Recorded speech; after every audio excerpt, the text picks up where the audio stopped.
So just officially checked out of the Glen Royal Hotel, and I actually told the woman behind the counter when I was checking out there just how much I appreciated the way I was treated when, you know what, I was smelly, I was dirty, I was a pilgrim looking for a place in the inn, and they could have been so rude to me, and people in the lobby could have shunned me a little bit, but everybody was so nice. Everybody treated me with respect. If anything, they were interested in talking to me about what I was accomplishing, and that was really, really cool. I mean, it was a beautiful hotel and a great way to spend my last night on the trail, sort of reward myself, spoil myself a little bit to get that motivation to finish that last stretch. It's a little cloudy, it may rain, it could rain, there is that potential. I sure hope it doesn't rain, but I know I can't control that either. I do like that it's not quite as hot right now as it had been the previous nights or the previous days on the trail.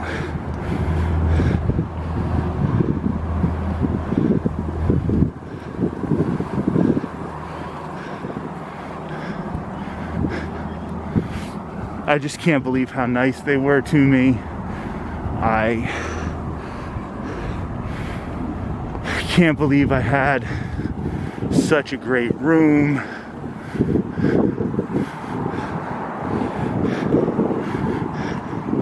I got to really drink soda, watch YouTube videos, kick up my feet,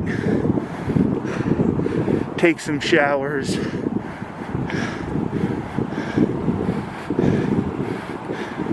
And just contemplate what I have been doing.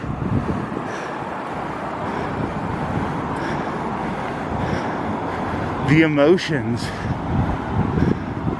that I've gone through. And here's the trail.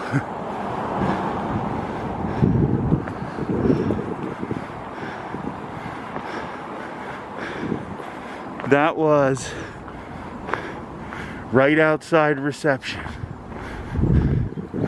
Back to the trail in about 3 minutes.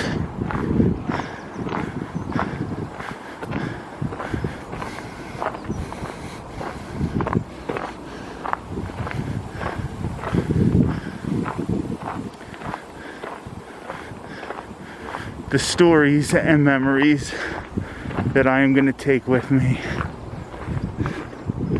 are 100% priceless, and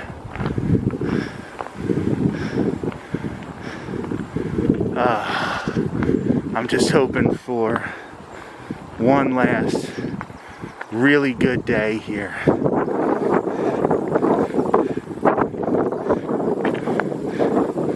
And when I finish in Dublin and I turn back into a tourist, and then a few days after that I turn back into a real person, but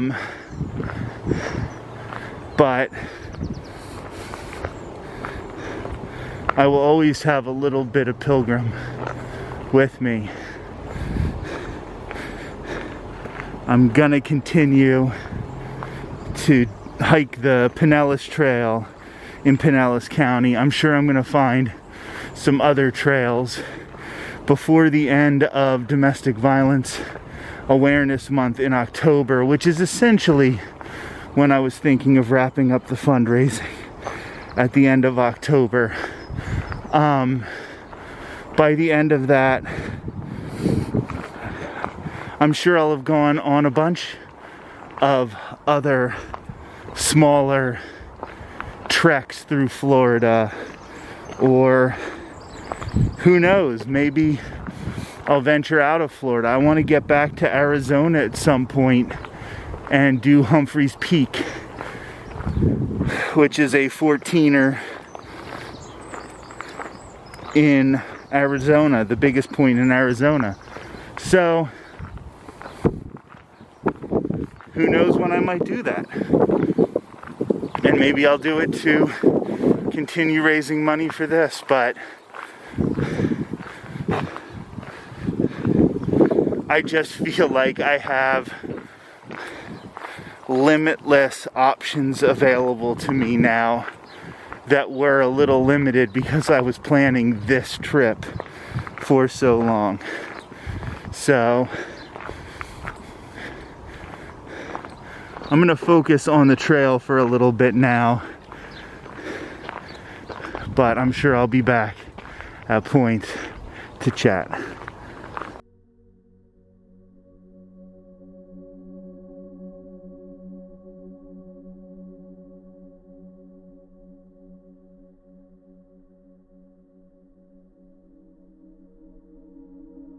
To paraphrase a line from the biopic Michael Collins, I love trains. They make me think of places I know I'll never see. When I first saw that movie, I never knew if I would get to visit Ireland. It could have just become one of those places that I would never get to see.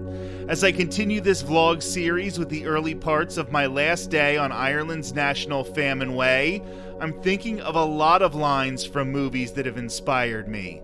In The Way, when the protagonist asks a woman along the trail if she's ever done the pilgrimage, she says, "When I was young, I was too busy. Now that I'm old, I'm too tired." It's always been my goal to accomplish these big things while I still have the chance, ability, and a flexible schedule. This video is going to take me until mid-afternoon right outside of Dublin. Please consider donating to Casa of Pinellas County, Florida. My pilgrimage on Ireland's National Famine Way was done to raise money and awareness for the organization. I learned how to edit videos so that I could do these vlogs from the trail. I've been promoting the fundraising link for months. We are approaching the end of the fundraiser and we're looking to hit some big numbers.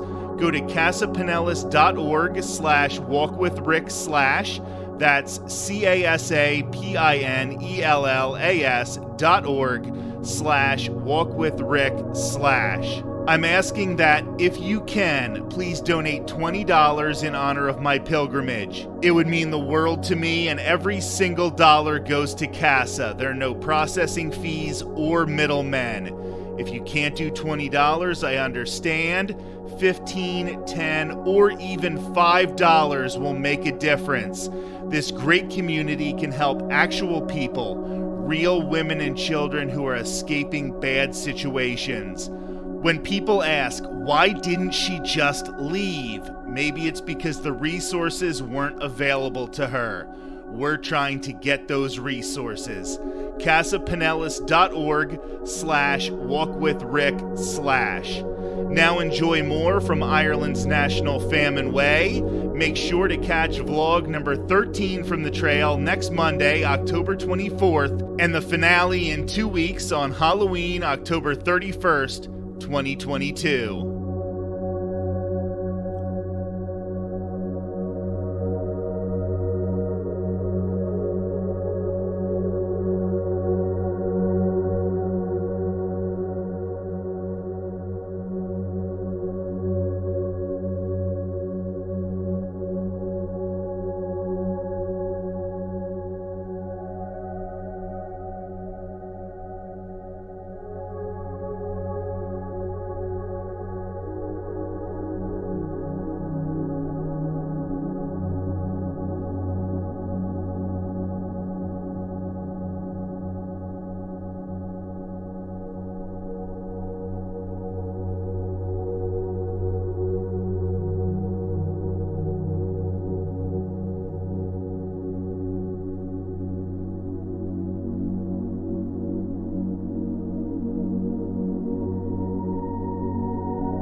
So as part of the goal to raise awareness of domestic violence, I thought I would share, while I walked here, a story from when I was a kid.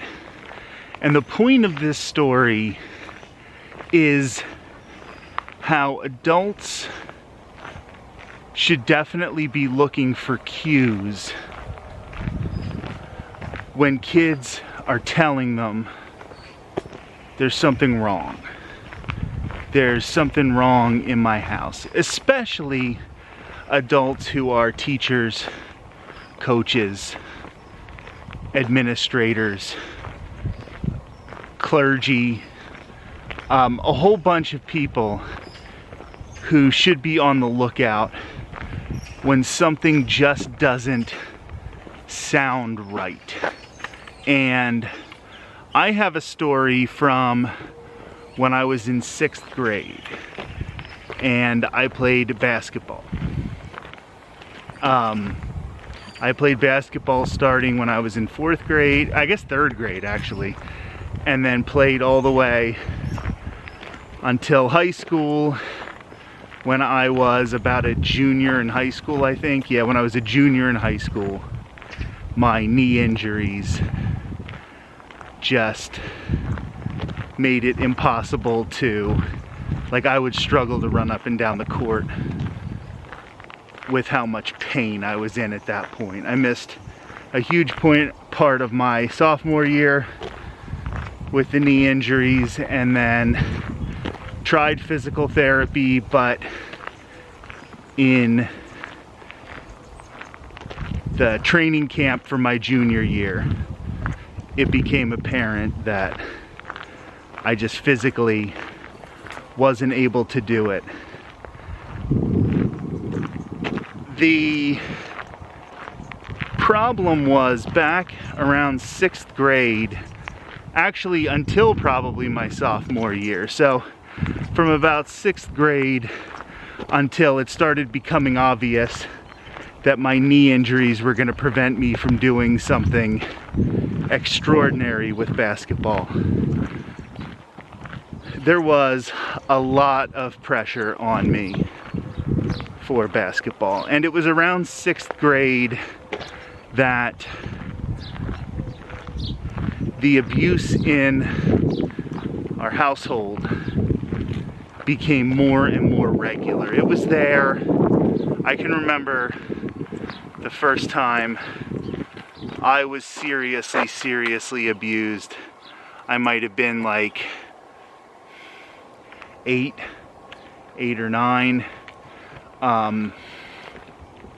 Obviously there were points that my parents were hiding. Even my mother was hiding the fact that she was being abused. But it was around that 6th grade time that it started happening a lot. I can think of the Genesis song, No Son of Mine, when there's the line that I didn't think much about it till it started happening all the time. And soon I was living with fear every day of what might happen that night. And that was probably pretty close to around 6th grade when that happened for me. And it was 6th grade basketball season. I was by far the best player on our team. Like, it wasn't it was so weird that after every game on the ride home, I would get screamed at for a long time. And we actually lived pretty far away from our school, because I went to a private school, and we lived pretty doggone far away when you consider it was an elementary school. So we would routinely have long drives back from these games, and they would feel even longer when I was getting screamed at the whole time. And this would be if I had a good game, if I had a bad game. I didn't have many bad games. It was 6th grade basketball, you know.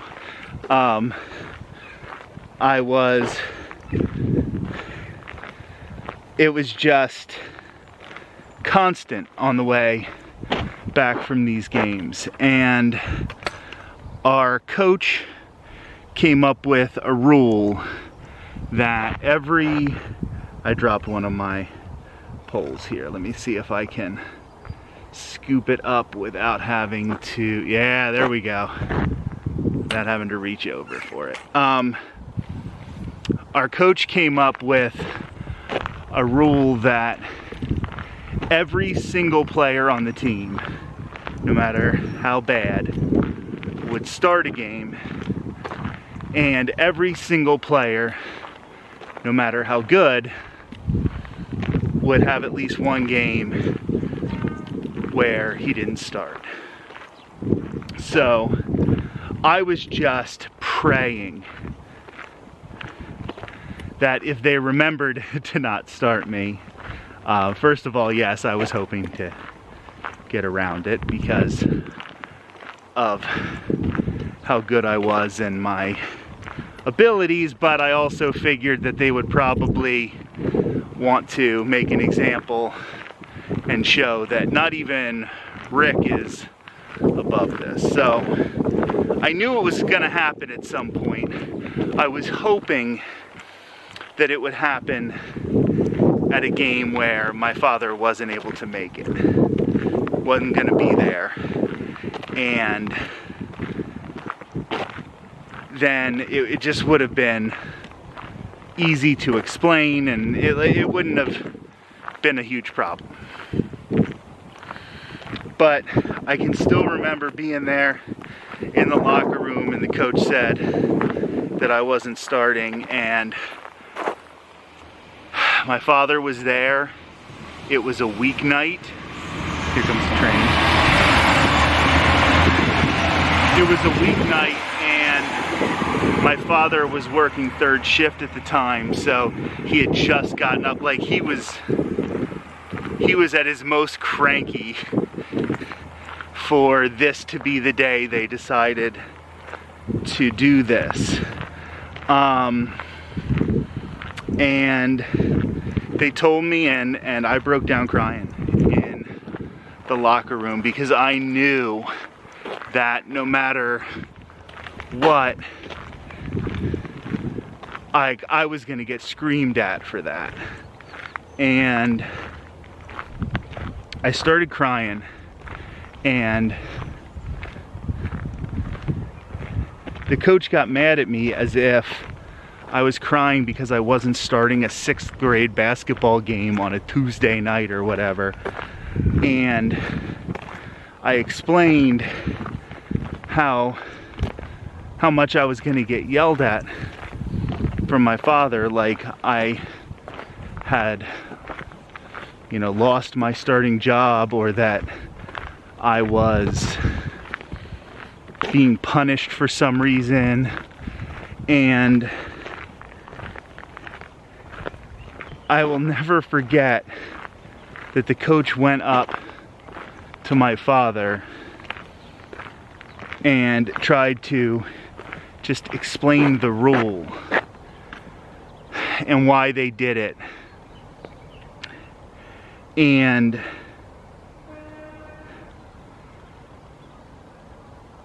I know that it's not always easy when you're dealing with a lot of different kids and all that, but how he didn't realize that that was the absolute worst thing to do in that situation is to go up and tell this man who had me in so much fear that I was breaking down in tears as a 6th grader in front of other 6th graders. Like, do you know how much you don't want to do that at that age?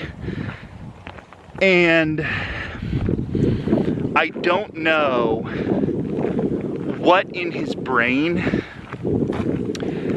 didn't click to say this isn't right, that this kid is this scared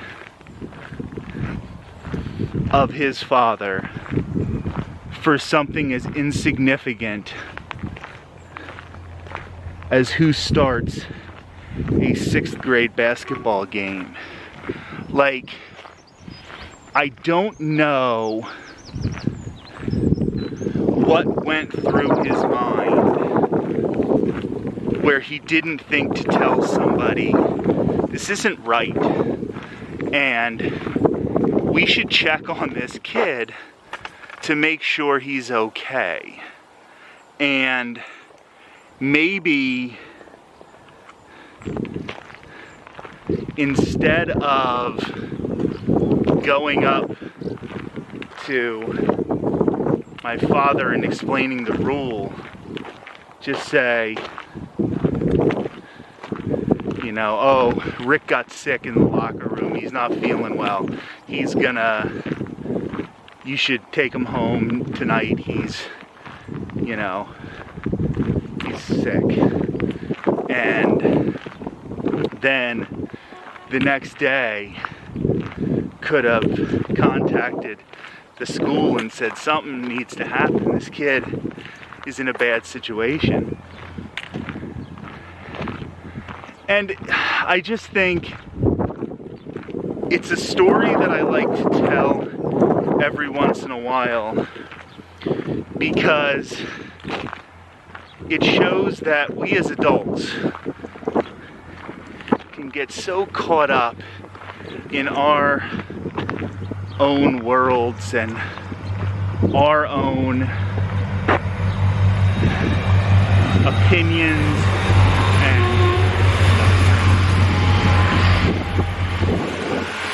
there are definitely a lot more trains the closer I get to Dublin. I mean, I'm seeing them every couple of minutes now, maybe every 5-10 minutes I'm seeing another train.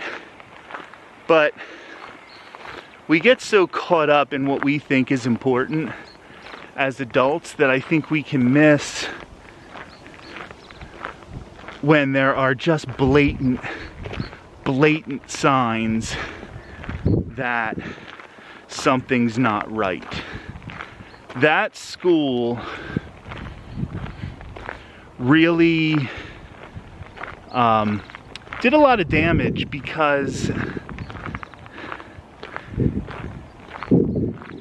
there were so few kids in the school. Like I said, it was a private school, and we were selective about it for a whole bunch of different reasons. And there were so few kids in the classes, and there were such obvious signs that something was wrong. For example, I was always praised by my teachers for being super smart, at least in the parent-teacher conferences. And when I did things in class, they were always great, and my homework was always either just not done, or was a mess, or was wrong, or was just rushed.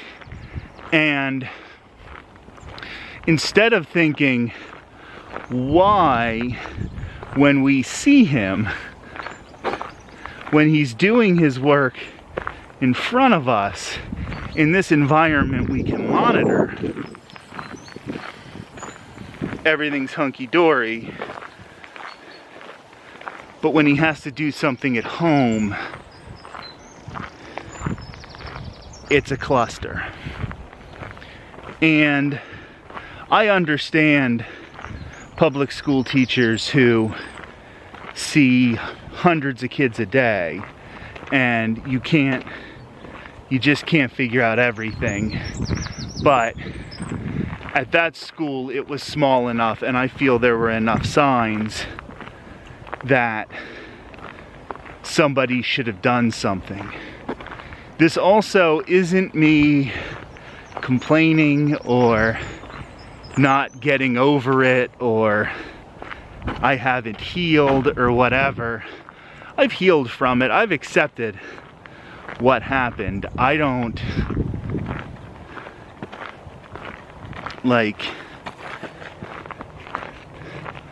I'm not having mental anguish over it or anything.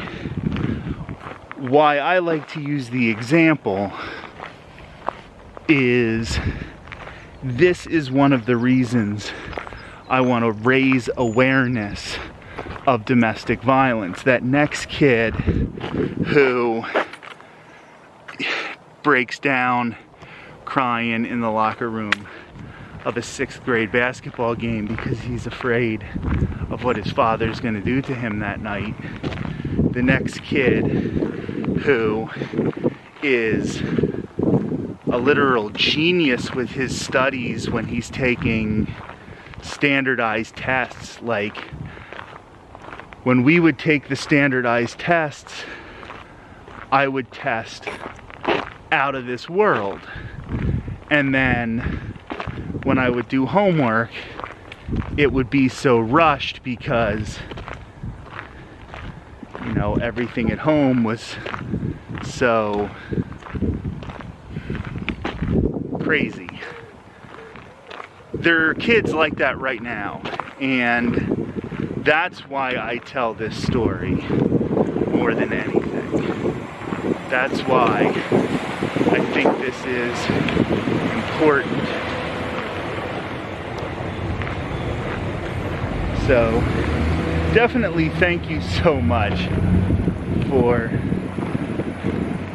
putting up with some of these stories, because I definitely think that with all of the beautiful views, all the sheep and the swans and the trains and the hills and the cows and the statues and all those other things, I do want this to be about raising awareness and finding ways that we can make this world a better place. So, thanks for putting up with a little bit of medicine, and I hope I'm giving you enough spoonfuls of sugar as I wear my Run Disney shirt on this last day.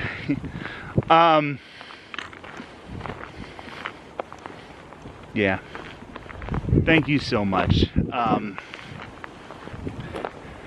I really hope that this makes a difference. That's been my main goal, no matter what trail, no matter what. I just want to make a difference.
I bought these all the way back in Kilcock, so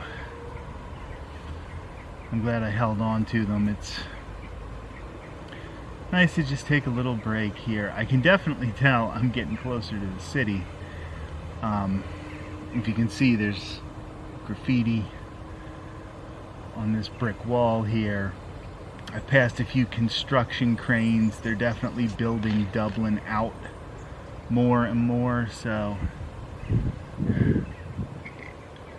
I'm a little closer. I mean, like, I'm definitely starting to hit that type of civilization. As a matter of fact, the trail kind of reminds me right now of those parks outside Washington, D.C., where you can't even tell that you're actually basically in the city, but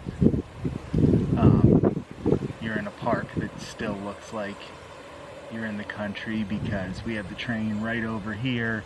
There's an apartment complex right back here, so I'm getting there.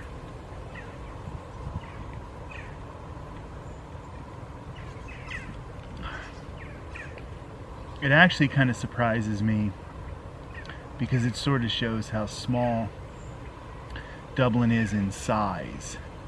Because I would have expected before coming here that being as far as I am from the finish line, or as close as I am to the finish line, that I would have already been in the city, just when you think about it as one of those major world cities.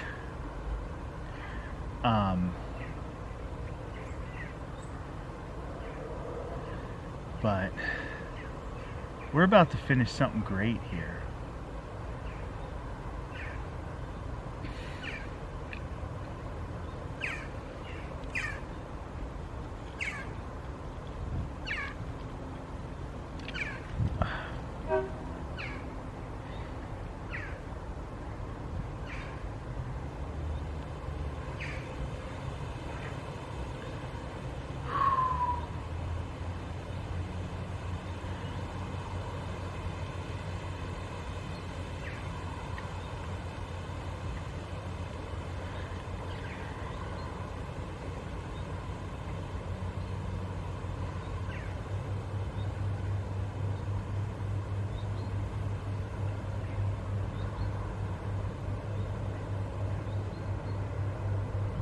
I tell you what, I must have done something right in a past life for this to be my current life. I'm just in awe of this situation. Watching the trains leave Dublin, drinking a Coke Zero. My feet are sore, but I'm resting them right now. Even with my bad knees and the knee injury, just the fact I had the health to do this.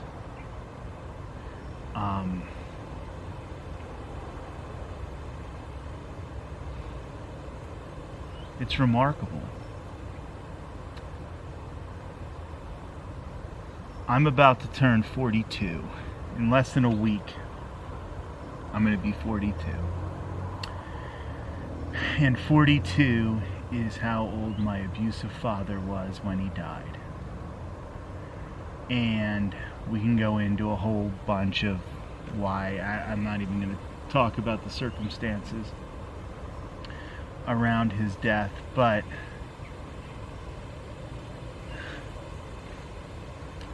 part of me always thought, as weird as it sounds, that that's how long I had as well. But when I think about how much better shape I'm in than he was when he died, I'm in good enough shape to do this. I was in good enough physical shape as far as, you know, my chest, my heart, to do the Ireland way. That was not a problem with why I had to change course. I had to change course because of my knees, but those have been bad since I was 14.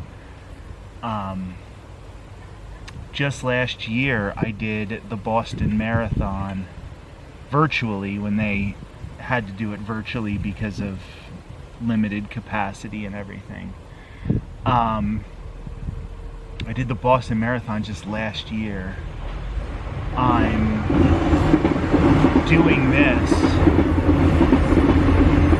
even with the adjustment to have my health like this, to have my health when I throw down Coke Zeros like this. This is my one vice.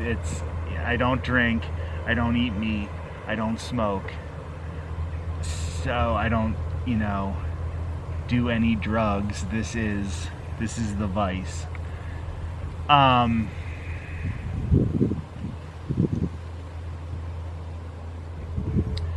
But to just think that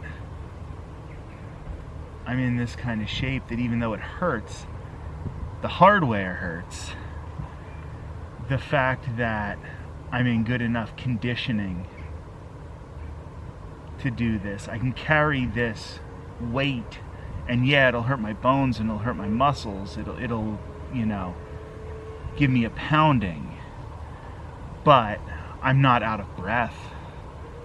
When I stop to take breaks, it's not because I'm out of breath. I can do videos when I'm talking to the camera, and I'm just hiking and talking and walking, and